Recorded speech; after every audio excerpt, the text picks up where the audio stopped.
El Centro INA Chihuahua les da la más cordial de las bienvenidas a la presentación del libro Todas las poblaciones recias están hacia la mar. La ruta de Guzmán, de Culacán a Nevame. Este es un libro de Víctor Ortega León y Luis Alfonso Grave. Y nos van a acompañar Marta Monzón y América Malbrán en la presentación. Hago la presentación de cada una de ellas. La doctora Marta Monzón es profesora investigadora titular C en el Instituto Nacional de Antropología e Historia. Labora en el Centro INA Estado de México desde 1980 y cuenta con una licenciatura en Arqueología por la ENA. También tiene una maestría en Historia, Etnohistoria por la ENA, con mención honorífica, y un doctorado en Antropología Social por la UNAM, con mención honorífica también. Ha participado en proyectos de investigación en el Estado de México, Michoacán, Guanajuato y Ciudad de México, con temas como la migración, el intercambio comercio, género, turismo y guerra. Ha participado también en congresos nacionales e internacionales y es autora de 2 libros y una gran cantidad de artículos científicos y de divulgación. América Malbrán, ella es profesora investigador titular B en el Centro INA Chihuahua, es licenciada en Arqueología por la ENA y maestra en Estudios Mesoamericanos por la Facultad de Filosofía y Letras de la UNAM. Desde 2018 coordina el proyecto Arqueología Histórica, El Camino Real de Tierra Adentro, Misiones y Presidios, en el tramo correspondiente a Chihuahua, así como el Seminario Permanente Caminería, Arrieros y Rutas de Comercio. Ella también es organizadora de los Congresos Nacional e Internacional de Folclor y Tradición Oral en Arqueología desde 2010 y ha publicado diversos artículos en revistas nacionales y extranjeras y también ha presentado un sinnúmero de ponencias y conferencias. Pues les damos la bienvenida y comenzamos con esta presentación.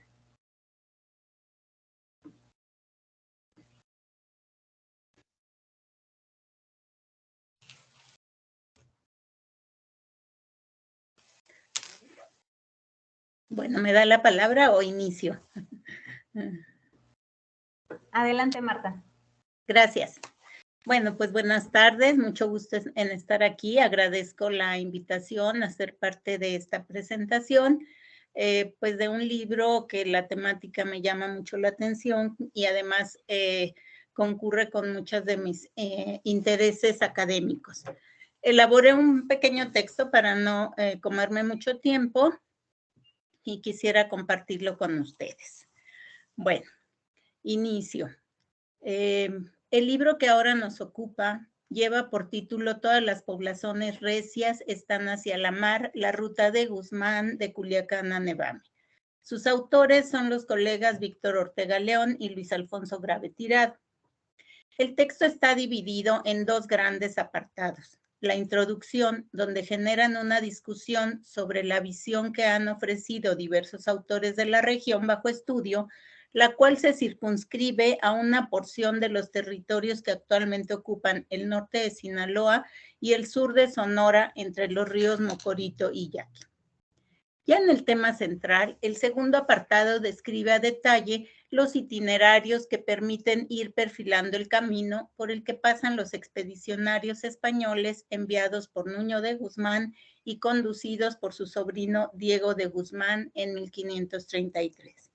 El objetivo central es conocer las rutas por las que transitan, las circunstancias a las que se enfrentan, las maneras en que sobreviven y las relaciones que establecen con los nativos. Para ello, consideran importante los estudios previos, ya sean de corte arqueológico, etnohistórico y o histórico.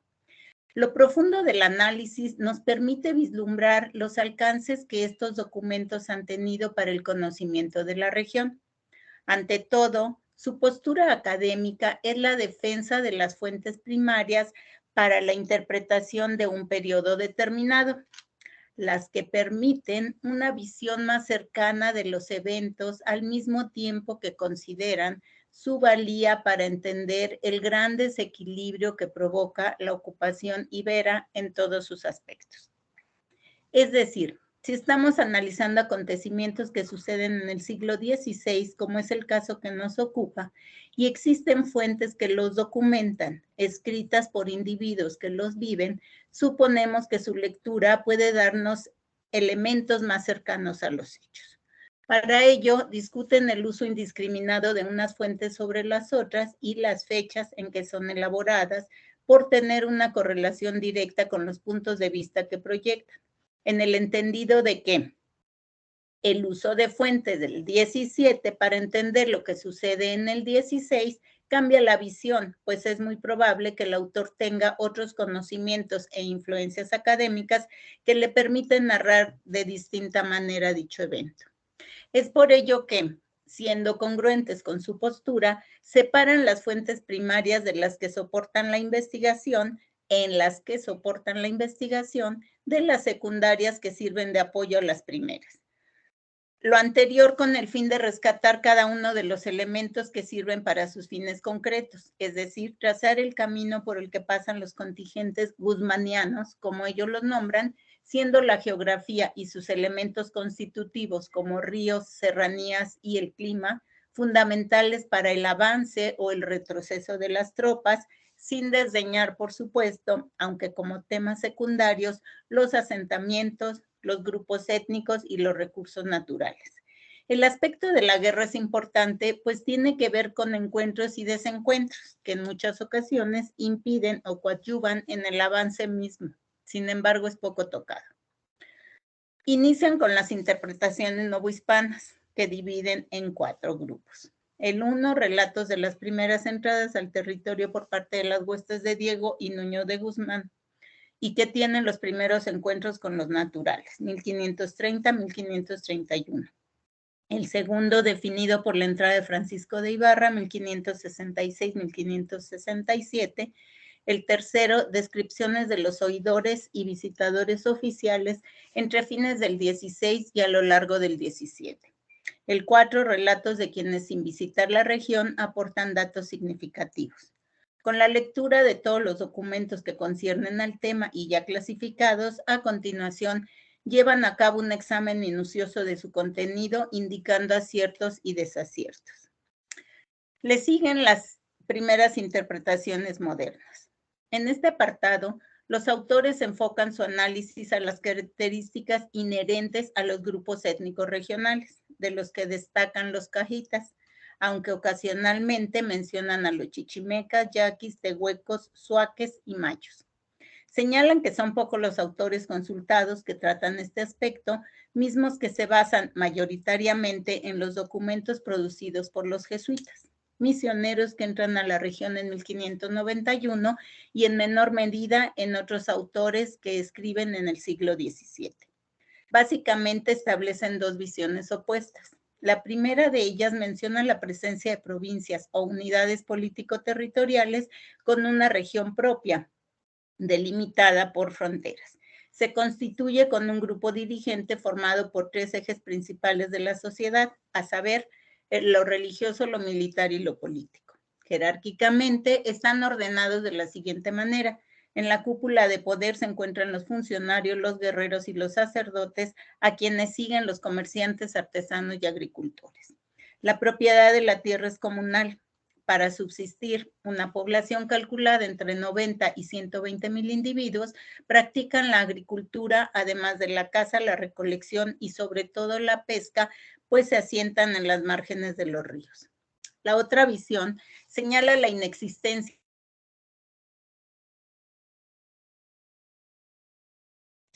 aunque gracias a la presencia de agricultores abunda la comida que complementan con una economía de tipo mixto. Para ser más puntuales, los autores dividen los estudios que se han producido en distintos tiempos en los estados involucrados, es decir, Sinaloa y Sonora. En ambos casos, centran su atención en las características de los grupos que habitan la región bajo estudio y la manera en que son interpretados a través de las miradas de los estudiosos que los antecedieron. Las fuentes, ya sea primarias, secundarias o contemporáneas, que utiliza cada autor, dan como resultado visiones disímiles, algunas opuestas y otras complementarias. Las etnias se agrupan en sedentarios, semisedentarios, nómadas y seminómadas, esta clasificación contemporánea, que tiene que ver con la cultura material e inmaterial, con la visión frente a su circunstancia y los recursos para la sobrevivencia, no está del todo peleada, mucho menos en el norte, donde conviven grupos que ostentan estos distintos niveles culturales, sobre todo en el posclásico, aunque es preciso puntualizar que por sus características intrínsecas y en sus prácticas culturales influyen en distintas formas en la geografía, en las relaciones interétnicas y en las prácticas culturales y religiosas. Es por lo anterior que a los autores les parece pertinente llevar a cabo una revisión minuciosa de los puntos de vista de sus predecesores, en el ánimo de contrastar los resultados frente a una visión más acabada que ellos proporcionan. Tema no tocado en este libro por no ser objeto propio de la investigación, pero que se sugiere en algún párrafo, es la violencia que ejerce Nuño de Guzmán sobre los naturales y las entradas posteriores de Diego Guzmán para la caza de esclavos. Los documentos analizados. Abonando a lo anterior, es que los autores confirman su convicción al uso analítico de las fuentes primarias a partir de su lectura e interpretación, sobre todo de quienes viven los eventos, pues su narrativa es vital para la interpretación de esas primeras incursiones a territorio bajo estudio. Denominan de Culiacán a Nevame el capítulo central. Para su abordaje, retoman los datos de unas y otras fuentes y las confrontan, provocando una discusión entre fechas, rutas y poblados para tratar de entender el entramado en el que se mueven. La región que abarca, de acuerdo a los estudios arqueológicos, contempla provincias, entidades político-territoriales o naciones étnicas, las cuales les sirven como una primera aproximación para proponer la ruta y los caminos que siguen hacia el norte estos contingentes españoles. Los documentos que sirven como soporte fundamental son la relación de lo que yo, Diego de Guzmán, he descubierto en la costa de la Mar del Sur por su majestad y por el ilustre señor Nuño de Guzmán, gobernador de la Nueva Galicia, 1533. El de Andrés Alonso, tomas de posesión. La primera, segunda, tercera y cuarta relación anónima de la entrada que hizo Nuño de Guzmán a Nueva Galicia, así como en menor medida la colección de documentos para la historia de México recopilados por Joaquín García y Casbalceta y el memorial de Hernán Cortés a su majestad, el emperador Carlos V, para que no se le embarazase en la prosecución del descubrimiento de las tierras e islas del Mar del Sur. Con ellos logran delinear con gran precisión la ruta que inicia en Culiacán y culmina en Nevame. La dividen en 5 itinerarios. El primero entre Culiacán y Petatlán Moretio, el segundo entre Petatlán y Tetamochala, Sinaloa, el tercero entre Sinaloa y Mayombo, el cuarto entre Mayombo y el Yaquimi, el quinto entre Yaquimi y Nevame. Nevame marca el fin de la exploración. De ahí emprenden el camino de regreso hacia el sur y aunque es más rápido, destacan los autores que los sobrevivientes siguen explorando los contornos del camino hasta su arribo a Culiacán. Poco a poco y de acuerdo a la descripción que toman de las fuentes, los autores van marcando los puntos que tocan día a día, con lo cual logran perfilar la ruta y marcarla en mapas, con los que los lectores empezamos a tener más claridad sobre los trayectos y las distancias. Para lograrlo toman en cuenta los accidentes geográficos por los que cruzan, mismos que en ocasiones les sirven a las huestes de Guzmán para avanzar, pero otros retrasan su andar. Mencionan a los capitanes que las dirigen, los guías o lenguas indígenas y su adscripción étnica, las leguas que recorren diariamente y su relación con la distancia, las fuentes de agua, el clima, los recursos naturales, las maneras en que sobreviven, así como los enfrentamientos menores. La geografía regional les sirve para clasificar culturalmente los asentamientos, pues les da elementos para identificar lugares mencionados en las fuentes con sitios actuales. Asimismo, proponen la ubicación de pueblos de los que no es muy certera su localización y enfatizan la diferenciación de provincias de la costa con las de las planicies, sean cultural, política y o lingüísticamente. De esta última sugieren, por cierto, que pudiera deberse a oleadas de poblaciones distintas. Mencionan la táctica que implementan los españoles desde su llegada a tierras americanas y que, por cierto, en muchos casos les funciona bien para validar la apropiación del terreno que pisan, para lo cual toman posesión de la tierra, ríos o pueblos frente a un escribano y en nombre del gobernador y de su majestad nombran funcionarios, colocan una cruz y le otorgan un nombre cristiano. Sin embargo, en este caso no funciona del todo como conquista, pues no se quedan individuos que funjan como colonos para ocupar de manera permanente el lugar. Comentarios finales. El análisis de un mismo evento que puede involucrar varias temáticas, visto en diferentes etapas por las que transita la historia, muestra diferentes visiones.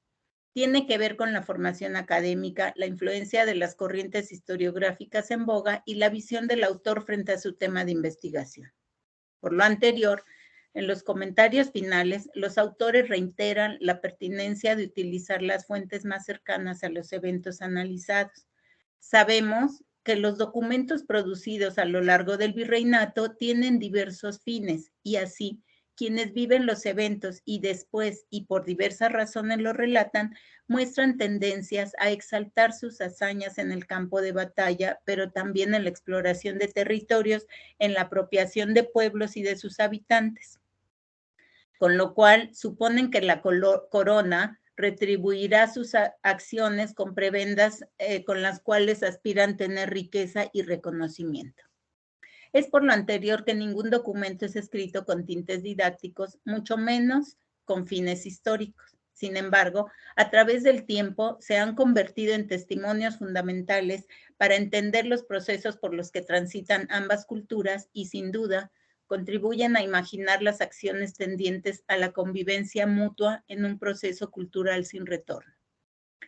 Por estas razones, el uso y manejo de las fuentes adecuadas para explicar un proceso en específico permite tener mayor puntualidad en la interpretación del mismo.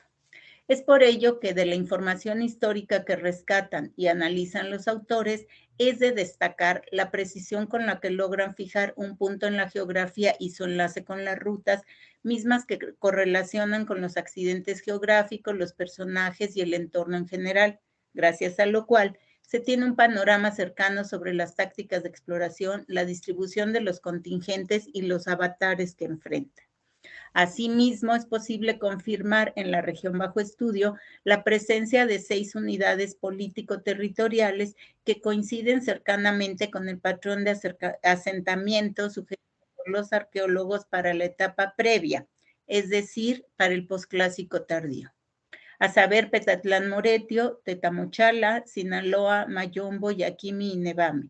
En estas provincias destacan cierta homogeneidad cultural, pero no política. Territorios son pequeños, pero siempre se encuentran ligados a las fuentes de agua. Los encuentros y desencuentros, algunos pacíficos y otros no tantos, permiten imaginar el lado humano al haberse enfrentado necesariamente con el otro, es decir, con el nativo, y frente a frente reconocerse y conocerse con sus semejanzas y diferencias.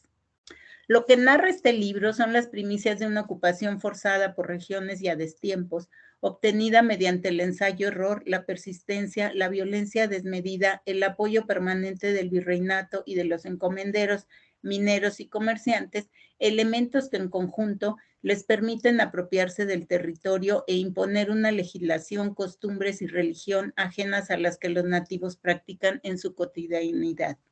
Cierro esta intervención señalando que quienes nos interesamos por la historia de este momento y de ese territorio, este libro no solo es de gran utilidad metodológica e histórica, sino que es una pieza fundamental para entender una de las estrategias que implementan las huestes españolas para apropiarse de las tierras, de sus recursos y de los indígenas. Enhorabuena a los autores, gracias por la atención. Muchas gracias, Marta. Ahora cedemos la palabra a América, o no sé si Víctor quieras hacer algún comentario. No, adelante con América. Adelante, América. Muchas gracias por la invitación. Espero que me escuchen. Bueno, yo creo que ya me voy porque Marta ya dijo todo lo que yo iba a decir. Entonces voy a para no ser redundante, porque mucho de lo que planteó Marta, pues era precisamente lo que yo tenía planeado. Sin embargo, creo que hay muchos puntos en este libro y voy a empezar tal vez de atrás para adelante con lo que yo iba a plantear. Primero, me parece que es importante tener en cuenta que es la continuidad del trabajo anterior, el trabajo que ellos, los autores, presentaron o se publicó en 2019 en la Escuela de Antropología e Historia del Norte de México, que es el libro Por tierras no sabidas y tan extrañas, Geografía protohistórica de la costa noroccidental del Pacífico, la ruta de Nuño de Guzmán. Y como esa continuidad, este territorio, estos mapas a los cuales nos hacía referencia Marta, todo este espacio fue caminado. Y creo que eso es uno de los primeros aportes y donde nosotros podemos ver claramente esta fusión entre los estudios históricos y los estudios arqueológicos. Esto a mí me parece fundamental, porque a veces, y sobre todo el neófito, no entiende qué es lo que hacemos los arqueólogos y por qué también abordamos estos datos históricos. El segundo punto que para mí es fundamental es que es una relación poco conocida, poco estudiada, que es la de Diego de Guzmán. O sea, es la bitácora de todo este viaje que Diego de Guzmán escribió o informó sobre este espacio que en muchos momentos, como sucede con la mayor parte del norte de México y con otras partes, por ejemplo en Sudamérica, donde había poblaciones indígenas, pero los españoles lo plantean, los conquistadores, como un espacio desierto.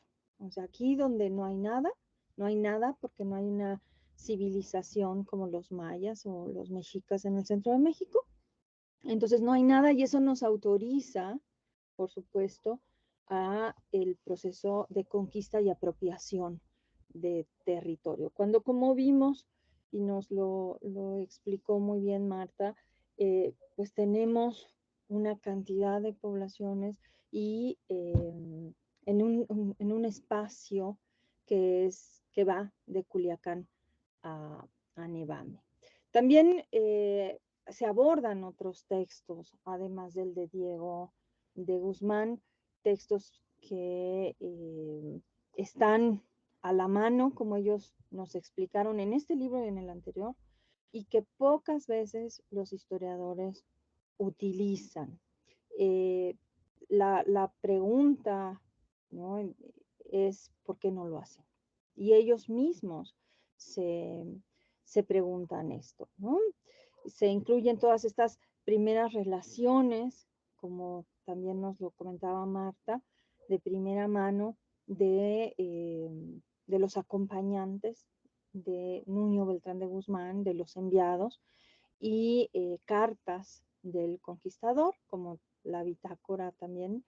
Y entonces, bueno, nosotros vemos una cantidad de documentos que pueden ser abordados y que básicamente los mismos historiadores están abordando siempre a Tello, ¿no? Un historiador, un jesuita que, pues como nos mencionaba Marta, vivió en el siglo XVII y entonces su visión es sesgada, ¿no? Estos registros que estamos planteando, que están planteando Víctor Ortega y Alfonso Grave, pues deberían ser consultados por todos los historiadores y todos los interesados en conocer este espacio y el desarrollo cultural para esta región del noroeste, ¿no? No solamente se trata de estudiosos teóricos, sino que son de fácil acceso. Y creo que en este texto en particular, que es un texto muy, muy breve, son apenas 115 páginas. Se lee de forma agradable, es una lectura que nos va llevando de la mano en el recorrido. Y esto hace que facilite para todo aquel interesado entender estos caminos que estos mismos arqueólogos, Alfonso y Víctor Ortega, Alfonso Grave y Víctor Ortega, han realizado, ¿no? El encontrarse con las poblaciones. Algo que a mí me agrada, y lo hablábamos hace un momento también con Marta antes de la presentación, es el hecho de que vienen de buen tamaño, a pesar de que es una publicación electrónica, uno puede acercarse a los mapas o a las fotografías aéreas y ver con detalle dónde se encuentra cada una de estas poblaciones a las que hacen referencia a cada uno de estos señoríos, podríamos decir, lo cual permite que se vuelvan reales los espacios. Algunos de ellos que hoy conocemos, ¿no? Y otros como Nevame mismo, que uno se pregunta, ¿y dónde estaba Nevame? ¿Dónde está hoy Nevame? ¿No? Entonces ellos nos van llevando de la mano por cada uno de estas provincias, de estos espacios, indicándonos el itinerario. Eso es algo que también a mí me parece un maravilloso aporte del libro, donde tenemos el estudio crítico histórico del documento o los documentos de primera mano, pero también después el itinerario seguido y acompañado por esta ilustración, por esta fotografía que nos permite, pues, como decía yo hace un momento, volver real el espacio. A diferencia de otros textos donde uno podría decir, ay, me salto la introducción y me voy directamente a leer el libro, pues la introducción aquí es básica. Se convierte en un estudio crítico de la forma en la que ellos abordan históricamente el estudio de la región y desglosan etapas de las investigaciones relacionadas con el espacio a lo largo de la historia. Y entonces tenemos primero las intervenciones novohispanas, ¿no? Las interpretaciones, perdón, novohispanas, con todos estos series de documentos de primera mano, ¿no? Las primeras interpretaciones modernas, como las llaman ellos. Después la visión, y esto a mí me parece fundamental, ¿no? Una visión desde Sinaloa, pero también una visión desde Sonora. Están separando porque las características geográficas, el acceso a estos lugares fueron diferentes. Y después terminan con un análisis crítico pormenorizado de los documentos analizados. Entonces, a diferencia de muchos otros textos, la introducción aquí se vuelve el punto de partida obligado para entender el desarrollo general del texto, ¿no? Como mencionamos, cada uno de los apartados, en realidad podríamos resumir, son dos grandes apartados, ¿no? La introducción con este estudio crítico de documentos y después el eje del texto que es de Culiacán a Nevame con estas 6 grandes provincias a partir de toda esta ruta, ¿no? Como bien mencionó Marta, Petatlán, Moretío, la segunda es Tamochala, Tetamochala y Sinaloa, Sinaloa con C.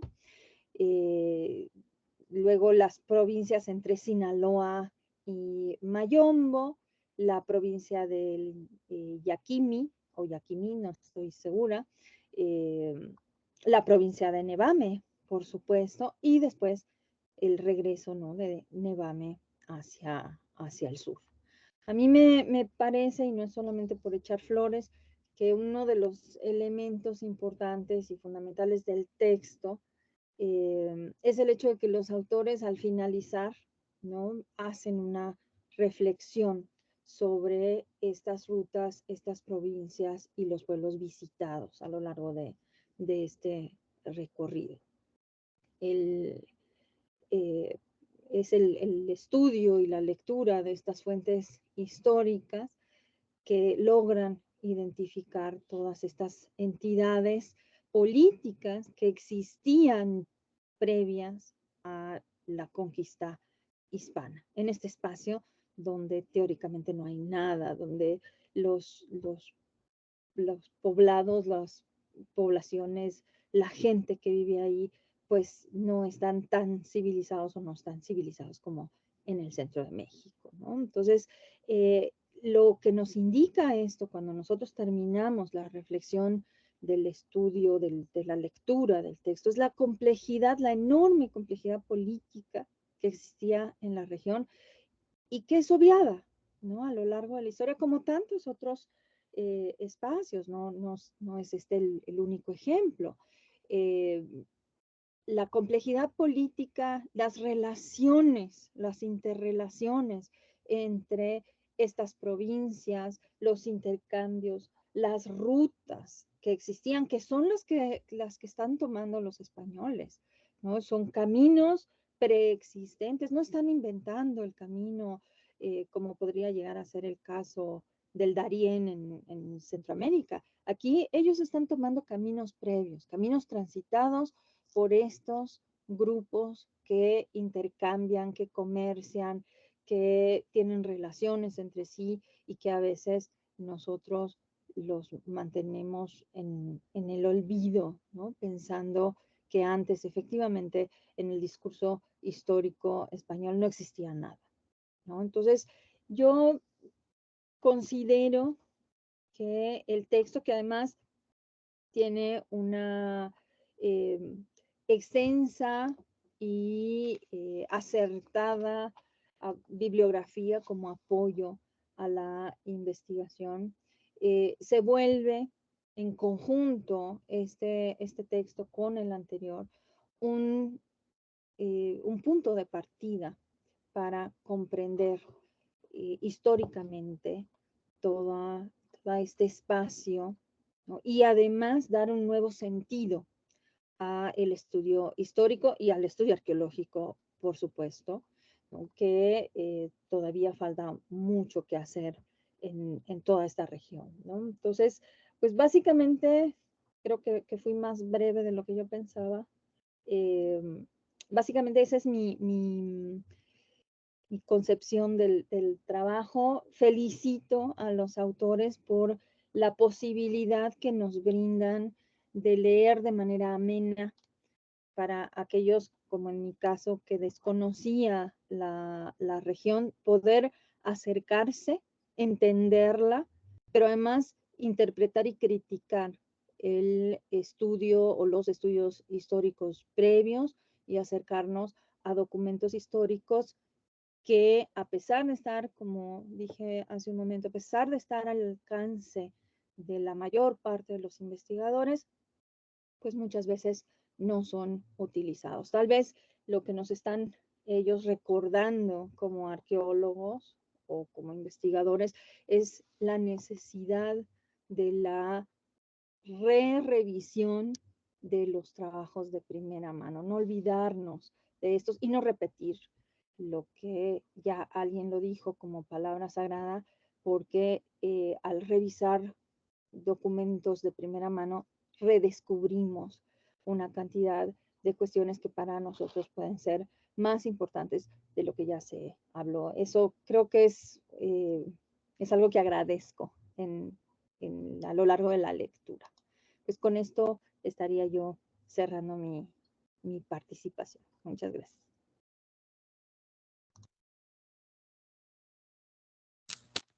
Muchas gracias, América. Pues cedemos la palabra a Luis Alfonso Grave, que pues es uno de los autores de este libro. Adelante, Luis. Primero que nada, pues un agradecimiento a Marta y América por haber aceptado presentar el libro y por sus palabras, evidentemente, hasta nos hacen creer, o al menos a mí me hacen creer que el libro merece ser leído, ¿verdad? Quizá, bueno, haré algunas pequeñas anotaciones. Ustedes ya se encargaron de hablar de las virtudes del libro, una breve historia de cómo surgió la idea, ¿no? de abordar estas cuestiones. Y quizá primero el título, una explicación de por qué todas las poblaciones recias están hacia la mar. Bueno, es una cita textual de la tercera relación anónima, según la nomenclatura de García y Calbalceta, en su colección de documentos para la historia de México, que si bien el autor anónimo la aplica al río Sinaloa, bueno, lo que ahora es el río Sinaloa, en ese entonces el río Petatlán, como le llamaron ellos,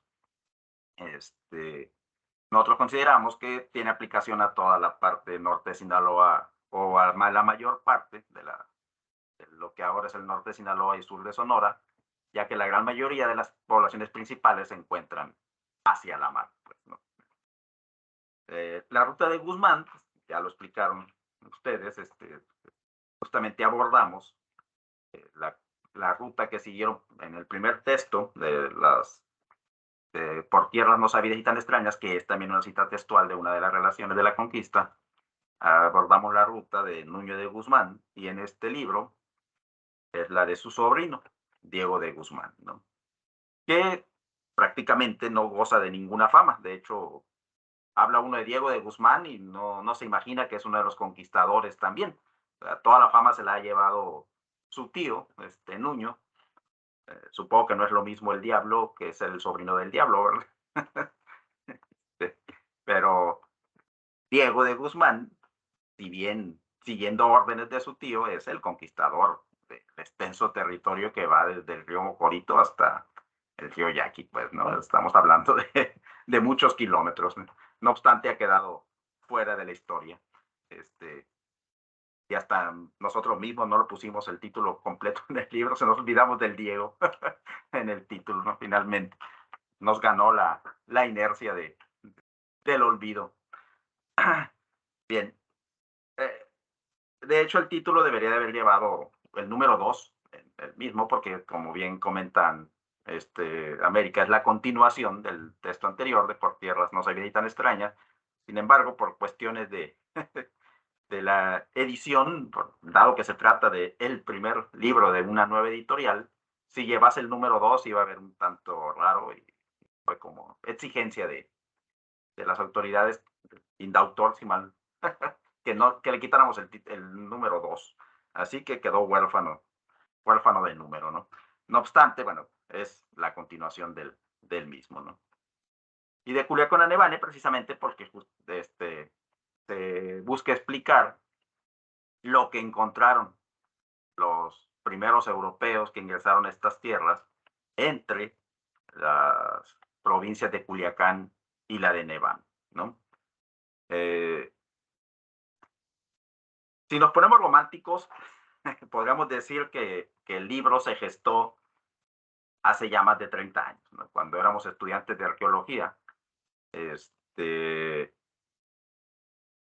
En pláticas regadas por abundante café y de vez en vez unas cervezas, Víctor y yo nos lamentábamos de la prácticamente inexistencia del uso, pues, de las relaciones de la conquista en las reconstrucciones históricas de Sinaloa y Sonora, ¿no? Para 2014, cuando se dio la posibilidad, a través de un salvamento arqueológico, de recorrer prácticamente toda la costa sinaloense, volvimos a preguntarnos, pues, ¿no? Y llegamos a la conclusión de que las cosas seguían más o menos igual, ¿no? O sea, la mayor parte de las reconstrucciones, si no es que todas, sobre la situación histórica de la costa de Nayarit, Sinaloa y Sonora al momento del contacto, estaban basadas en documentos del siglo XVII, no en las relaciones de la conquista. O sea, no en aquellos documentos que produjeron los testigos directos de este mundo, pues, ¿no? Que, que con su entrada precisamente se derrumbó, pues, ¿no?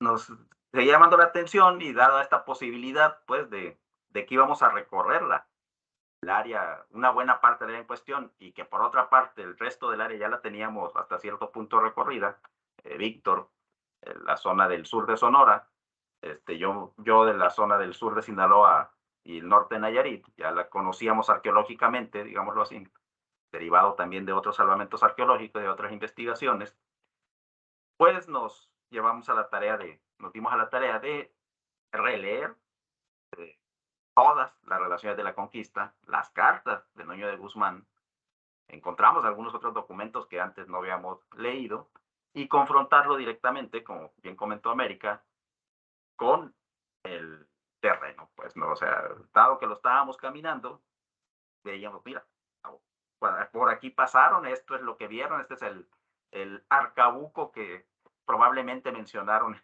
en su momento, es decir, la loma montuosa, ¿no? Que abundan en todo el paisaje costeño.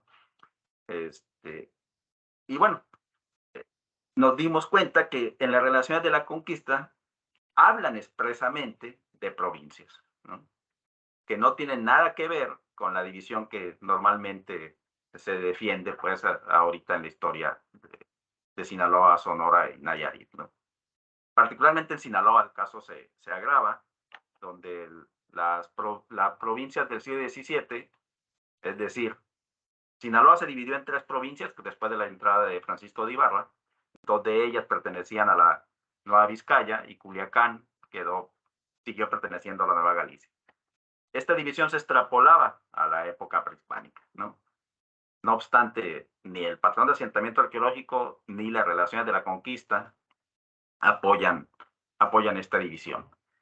Y esto es derivado, como les comentaba, de que se están más bien apoyando en los documentos del siglo XVII, en particular la crónica miscelánea de la provincia de Jalisco de Fray Antonio Tello, para el caso del sur de Sinaloa y centro de Sinaloa, y para el caso del norte de Sinaloa, sur de Sonora, en los documentos de los jesuitas, siendo la principal la historia de los triunfos de nuestra Santa Fe de Pérez de Rivas, ¿no? Pero esos documentos reflejan un mundo diferente al que encontraron los españoles en su primera entrada, pues, ¿no? Lo curioso del caso es que Tello se utiliza extensamente hasta Culiacán. En cambio, de Culiacán hacia el norte prácticamente no se utiliza, se le da prioridad a los documentos jesuitas.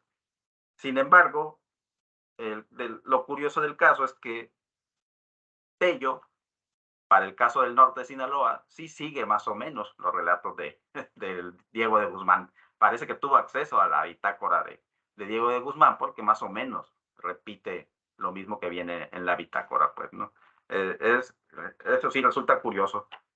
Y bueno, los historiadores lo dicen con todas sus letras. O sea, nos basamos en los documentos de los jesuitas porque son muy abundantes en datos. Y efectivamente son muy abundantes, eso nadie lo puede negar. Pero son abundantes para el siglo XVII. Reconstruir con eso el momento del contacto, pues no nos parecía a nosotros que tenía pertinencia. Pues así es que nos basamos única y exclusivamente en los documentos primarios, los que hablan precisamente de lo que encontraron los españoles en su primera entrada. Incluso dejamos de lado a la historia de Baltasar de Obregón, que es un tanto más cercana, porque en realidad, cuando Francisco de Ibarra emprende la reconquista o la conquista de esos territorios, las estructuras prehispánicas ya estaban rotas, ¿no? Habían sido rotas con la entrada primera de los Guzmanes, ¿no? Dada la misma conquista, las enfermedades, la caza de esclavos, habían terminado por romper la estructura. De hecho, Baltasar Obregón encuentra otras provincias que no mencionan los españoles, pues, ¿no? Ocoroni, por ejemplo, Diego de Guzmán no hablan de Ocoroni. 30 años después, con Francisco de Ibarra, ya existe esta y no existen otras, pues, ¿no? Así pues, aquí en estos dos libros, justamente, nos basamos específicamente en los documentos primarios y confrontados directamente con el territorio, pues, ¿no? Como bien comentado, forman un conjunto ambos libros. Ojalá pronto el primero también podamos tener acceso digitalmente al mismo, dado que para los ejemplares en papel sí está complicada su acceso, pues, ¿no? En fin, bueno, pues, vuelvo a dar las gracias a las presentadoras por sus palabras de halago. Y no sé si Víctor quiera abundar algo. Bueno, pues primero que nada, igual agradecer a Marta, a América, haberse tomado la molestia primero, pues de leer el libro, ¿no? Y después de comentarlo. Y también al Centro INA por organizar esta presentación en línea, ¿no? Que pues, viene siendo la segunda presentación de esta obra. La primera la hicimos apenas la semana pasada allá en Torreón, en un evento en un coloquio al que asistimos, donde nos apoyó también Elizabeth Mejía del Centro INA Querétaro, ¿no? A hacer la presentación. Quiero puntualizar nada más algunas cosas para no extenderme mucho. Primero que nada, esta obra se imprimió en papel, primero que la versión electrónica, ¿no? A mediados de este año, y posteriormente pues salió la edición electrónica que les acabo yo de compartir aquí en el chat, el enlace para que lo puedan descargar. Por un lado, ¿no? Se hizo esto precisamente porque la idea de la editorial en la que está, la editorial del Sindicato de Investigadores del INA, en la que está editada esta obra, pues es la de producir textos electrónicos, ¿no? Ediciones electrónicas para que precisamente tengan una mayor difusión. Entonces la idea primero se hizo en papel por exigencias de Indautor y después pues ya se sacó la versión electrónica. No, la versión electrónica obviamente pues tiene la ventaja de que los mapas pues vienen a color y en la edición en papel no, ¿no? Entonces les compartí el enlace para que se pueda descargar. Por otro lado, nada más puntualizar un poco también lo que decía Alfonso, recalcar la importancia de centrarnos en las fuentes primarias, y aquí sí quisiera hacer la diferencia podrían preguntarse ¿por qué no incluimos este análisis en el libro anterior del 2019, ¿no? Si todo se trata de Nuño de Guzmán y de sus enviados, precisamente por esta necesidad de centrarnos en las fuentes primarias de los hechos. En la obra anterior, nosotros analizamos documentos que tenían que ver con la primera entrada de Nuño de Guzmán a la Nueva Galicia, ¿no? Como se llaman las relaciones anónimas, y cubría un espacio de tiempo que iba de 1530 a 1531, en algunas ocasiones 1532. Pero, por ejemplo, en este caso, ya estamos hablando de sucesos que ocurrieron ya sin la presencia física de Nuño de Guzmán entre las tropas. Nuño de Guzmán en 1531 se regresa hacia el sur desde Culiacán, y lo que hace ya posteriormente pues es enviar capitanes o soldados hacia el norte para seguir explorando, pero él ya no los acompaña físicamente, sino que se dedica ya a organizar la Nueva Galicia, ¿no? Que se acaba de fundar, ¿no? Entonces, en este sentido, estamos ante episodios de un corte un poquito distinto. En 1533, que es el año, digamos, que cubre esta obra que estamos presentando, ya quien va a la cabeza, aunque enviado por Nuño de Guzmán, como ya se dijo, pues es su sobrino Diego de Guzmán, y los documentos, dos de ellos corresponden a ese año, a 1533, y otro puede haber sido escrito un poquito después, ¿no? Un par de años después, quizá en 1535, 36, 37, por ahí, por lo que durante mucho tiempo pues se consideró que era un autor anónimo, pero nosotros proponemos aquí a través del análisis que ese anónimo pues ya tiene nombre, ¿no? Es Jorge Robledo, el autor de la segunda relación anónima de la entrada de Nuño Guzmán a la Nueva Galicia y posiblemente también de la primera relación anónima, ¿no? Esto pues lo hemos discutido ya en algún artículo, pero estamos preparando uno más extenso para sustentar esta identificación de autor, ¿no? Entonces, estos documentos, digamos, entre estos documentos y los que analizamos en el libro anterior, pues hay una diferencia de 2 años, 1 año, 2 años, donde las cosas ya empezaron a cambiar. En 1532, una vez ya fundada la villa de San Miguel en Culiacán, se quedan ahí pues un cuerpo del ejército de Guzmán y empiezan, digamos, a hacer sus correrías, ¿no? Entre las cuales, por supuesto, pues hay la captura de indígenas para convertirlos en esclavos. Ya la estructura, digamos, de las provincias encontradas, la geografía política, empieza a cambiar un poquito. Entonces consideramos pertinente no revolver estos documentos con los anteriores, precisamente porque ya había este inicio de cambio. El cambio de las estructuras políticas, geográficas de toda esta parte, pues ya es muy claro 30 años después cuando llega Francisco de Ibarra, y lo vemos claramente expresado en el libro de Baltasar de Obregón, ¿no? De los hallazgos, pues, de la expedición de Francisco de Ibarra, ¿no?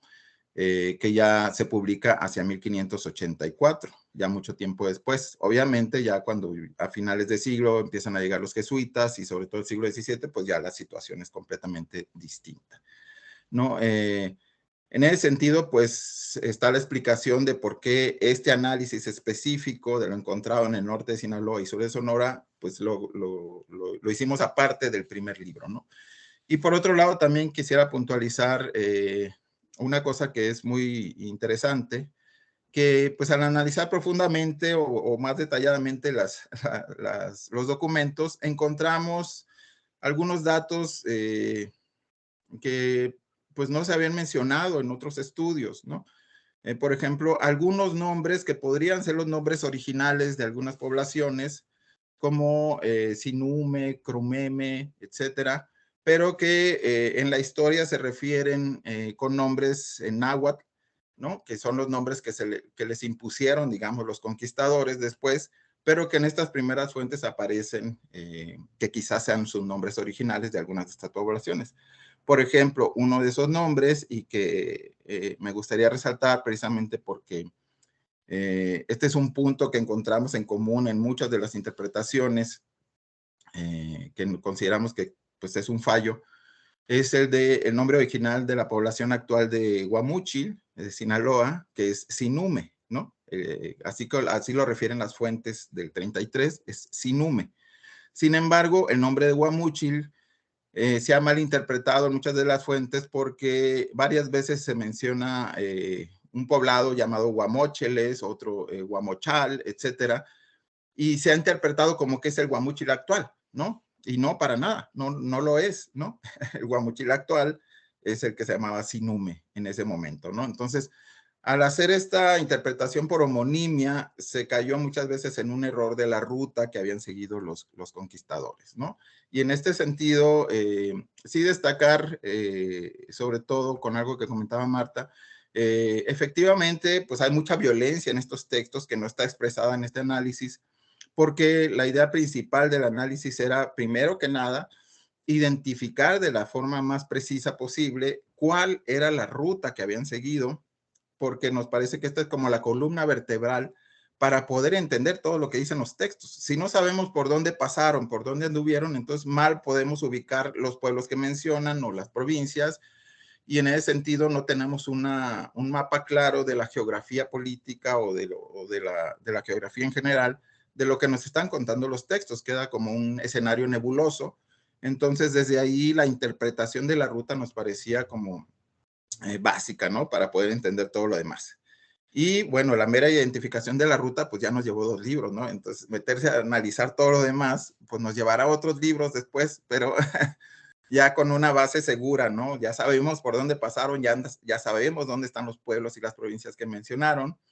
Y en este sentido, la propuesta del libro anterior y de este, pues sí difiere en algunos casos bastante de lo que pues se había propuesto tradicionalmente en otros análisis, ¿no? Como mencionaba Alfonso, pues básicamente entre lo que cubren los dos libros, que es desde el Tepique o el Tepique actual hasta el río Yaqui, pues se habían identificado aproximadamente 6, 7 provincias, ¿no? En general, es lo que encuentra uno en los libros de historia, pero a través de este análisis nosotros identificamos más de 20, únicamente aquellas, contando únicamente aquellas que reciben un nombre. Sin embargo, son muchas más porque hay otras a las que se refiere, pero no se les da un nombre, ¿no? Entonces, la complejidad política, geográfica o geopolítica, digámoslo así, de toda esta llanura costera del Pacífico en México, pues es mucho mayor de lo que pues habíamos estado acostumbrados a leer en los libros de historia tradicionales. Entonces, sobre todo, pues resaltar ese tipo de cosas, ya pues quien se eche un clavado al libro y lo analice, pues también podrá encontrar manera de hacer mejoras a esta interpretación, ¿no? Pero me parece que sí aporta, digamos, algunos datos de interés para poder discutir de una manera más informada y más profunda los eventos que ocurrieron en las primeras entradas de los españoles hacia estas regiones, ¿no? Entonces, desde ahí, pues, más que nada la invitación a leer la obra, esta y la anterior, ¿no? Y, por supuesto, a discutirla, ¿no? Si nosotros vamos encontrando más elementos, pues los iremos incorporando a este análisis. Un último detalle nada más es el uso de los documentos que ya mencionaba Marta, de Andrés Alonso. A mí me llamó mucho la atención que eso sí, ningún historiador, ningún analista los ha usado antes, ¿no?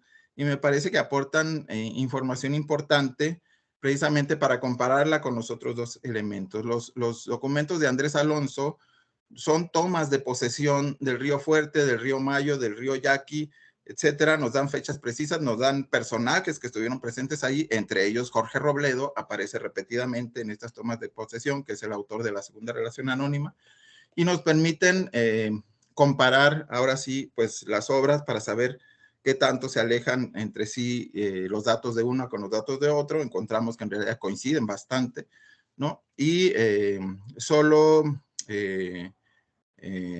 un autor había usado parte de este documento de Andrés Alonso, que es Julio Montané, cuando hizo su libro sobre Vázquez de Coronado, pero por una razón que yo no me explico, lo usó a medias, ¿no? De hecho, él decía nada más que allí se encontraba únicamente la toma de posesión del río Yaqui, cuando en realidad se encuentra también la toma de posesión del río Fuerte, ¿no? Del río Mayo, entre otros muchos datos, ¿no? Entonces, nos parece que aparte de todo lo demás, pues esto constituye también un aporte a la discusión, el uso de un corpus documental pues más amplio, ¿no? Entonces, desde ahí nada más reiterar mi agradecimiento y pues le cedo la palabra a Adria, si hay algún comentario o pregunta, y la invitación pues a leer la obra, ¿no? Muchas gracias.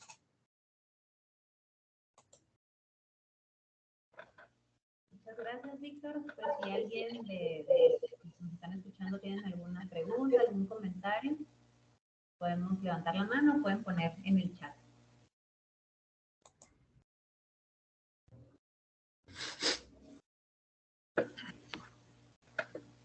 Creo que hay algo ahí en el chat, ¿no? No, es el link del libro. No, más abajo. Yo no veo ningún mensaje del chat cuando le pico. Qué curioso. No hay. Esperanza Penagos dice: felicitaciones a los autores, se oye bastante interesante y su presentación invita a la lectura del libro, pero este segundo libro puede ser leído en sí mismo o tengo que leerme el primero para proceder al segundo. Nos dejaron picados con la presentación, lo leeremos. Gracias, Esperanza. No sé si quieras contestar, Alfonso.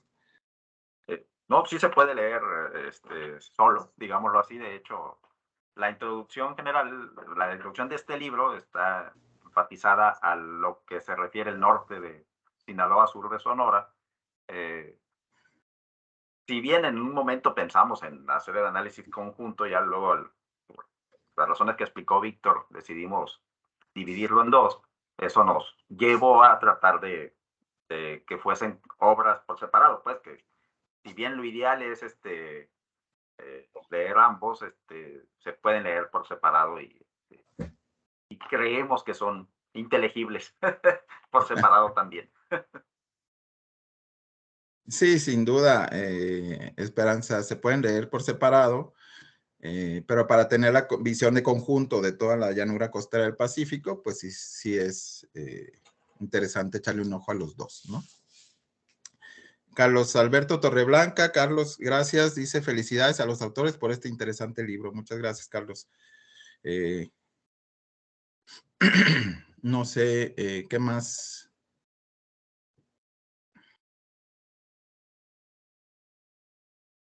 Si tienes por ahí tú algo, Adria, si no,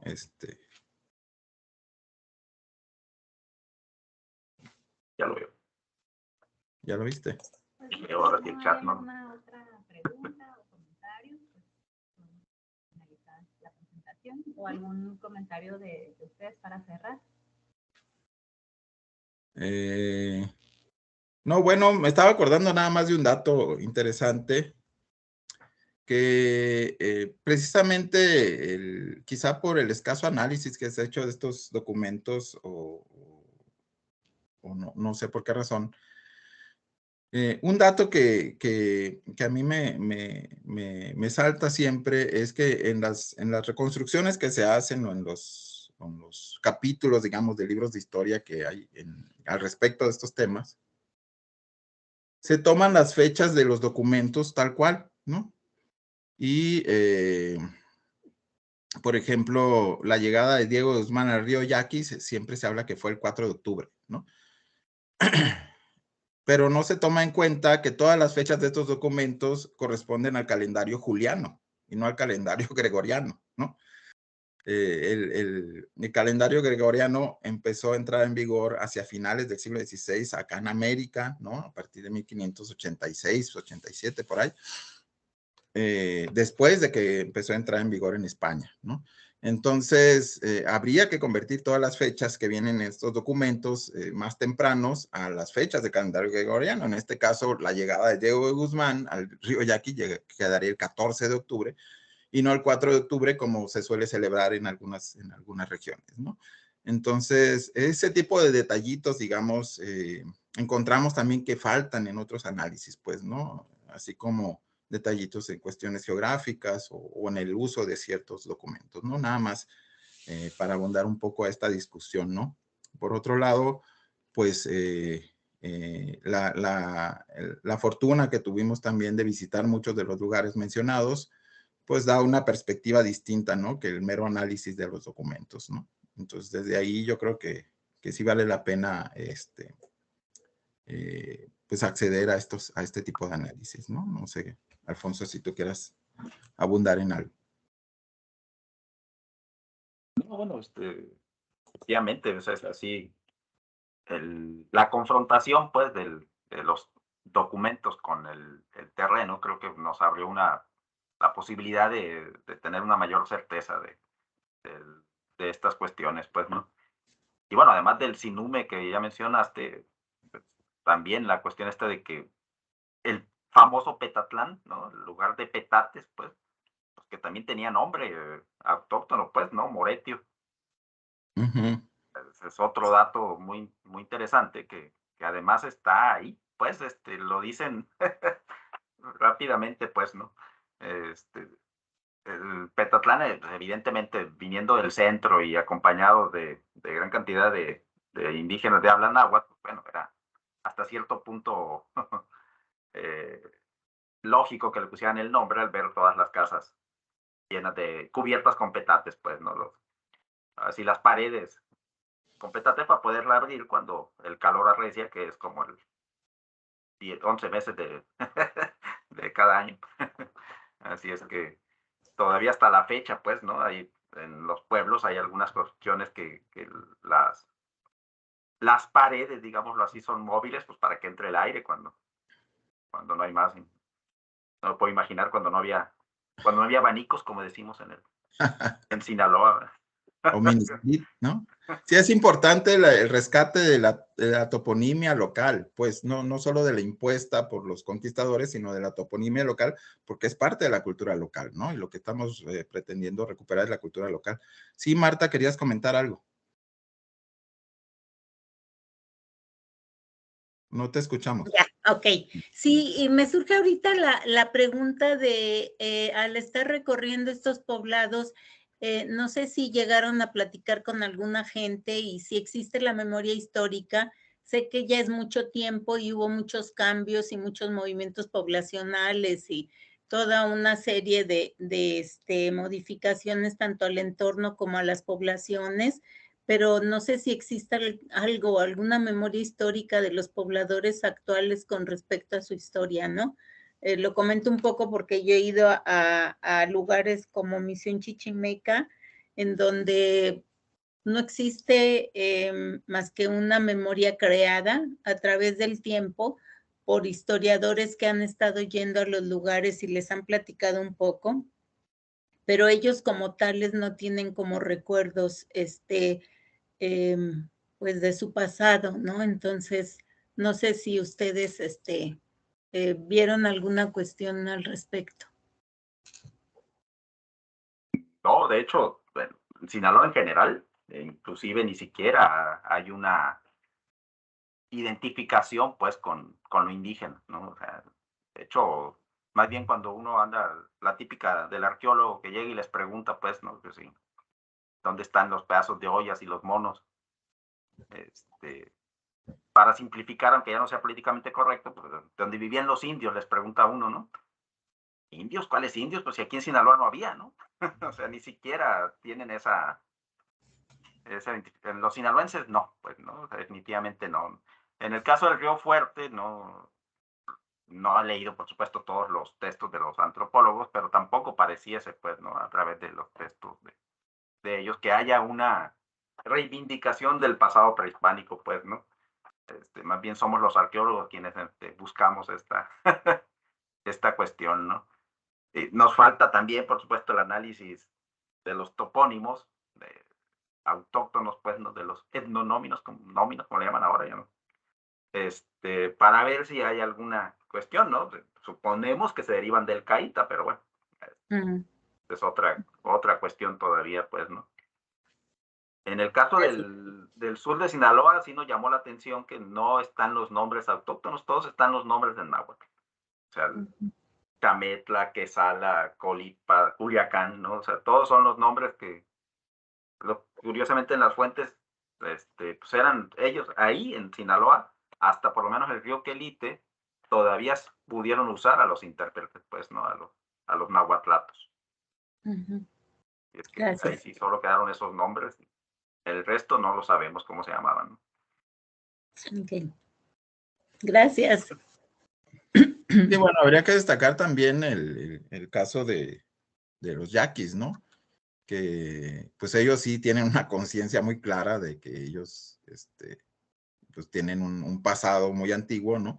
Aunque su visión del pasado es muy distinta a la nuestra, pero ellos tienen muy claro que ellos han habitado ahí en el río Yaqui desde antes de los españoles. Entonces, precisamente allí cuando llegan los españoles, y lo relata Diego de Guzmán, se una batalla muy importante que hace a los españoles cambiar de ruta porque no pueden vencer a los yaquis, y eso lo celebran mucho los yaquis, ¿no? Que ocurrió precisamente, como les decía, el 4 de octubre, ¿no? Relatan los españoles. Desea, bueno, acá escribe Esperanza otra vez, gracias, y pueden avanzar en la identificación de la autoría de ese manuscrito que se calificaba como anónimo. Gracias, presentadores y autores. Sí, Esperanza, nosotros proponemos que el autor anónimo se llamaba Jorge Robledo. Si bien Jorge Robledo participó, fue un capitán español que participó en la conquista, en la entrada de los españoles, no solo al noroeste de México, sino él también anduvo por Pánuco y por otras regiones de México. Es mucho más conocido por esto mismo, pero en Sudamérica. Él participó mucho en la conquista de Sudamérica y allá sí es más conocido su nombre. Acá la verdad es que pues nadie lo menciona, ¿no? A Jorge Robledo. Y el único que lo menciona pues es Diego de Guzmán, lo menciona como uno de sus capitanes, y Andrés Alonso, que lo menciona en los documentos de toma de posesión. De ahí en fuera, pues nadie más menciona a Jorge Robledo para estos lugares, pero por el análisis que hicimos de los textos, parece ser que no hay ninguna duda de que el autor anónimo de la segunda relación de la entrada de Nuño Guzmán es Jorge Robledo, ¿no?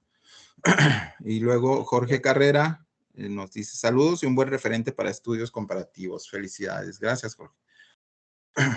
Sí, Alfonso, ibas a... Abundando con lo de Jorge Robledo, precisamente, porque cuando lo menciona Diego de Guzmán y dice que en ocasiones dice, y la avanzada de aquí a acá la llevaron a cabo fulano y Jorge Robledo, coincide con cuando en la segunda relación anónima se dice, y salimos de tal lado, de tal a tal lado, pues, ¿no? O sea, lo mismo que habla de Jorge Robledo o Diego de Guzmán, luego lo repite él en primera persona, el relator anónimo, pues de ahí nuestra prácticamente certeza de que él es el autor de esta relación anónima, ¿no? Y probablemente también de la primera. Sí. Pero esa todavía está en... No tenemos la certeza ni siquiera en un 70%, digamos, quizá por ello todavía no, pero muy probablemente en algún artículo adelante Víctor se atreva a decirlo. Sí, ya estamos trabajando en ese artículo, precisamente analizando más a fondo la relación anónima y viendo cómo hay algunos elementos que solo podrían estar allí si lo escribiera alguien que estuviera en Sudamérica, por ejemplo, ¿no? Que sería Jorge Robledo, en este caso coincidiría con él, ¿no? Pero bueno, eso ya se presentará en su momento, ¿no? Entonces, no sé, no hay más comentarios, creo que ya estamos sobre el tiempo, tenemos hora y media y ya vamos a hora 40. Entonces, no sé, Adria, si ya aquí le cortamos y pues muchas gracias a todos los que se conectaron para esta presentación. Les dejamos ahí el enlace para que lo puedan bajar el libro y pues si que lo quieren compartir, pues adelante también, ¿no? Para eso es. Muchas gracias. Justo ahí en el chat está la liga de descarga del libro para que lo consulten, lo compartan y pues agradecemos a todos su presencia. También, ¿no? Luego se va a subir a la página de YouTube de Lina Chihuahua.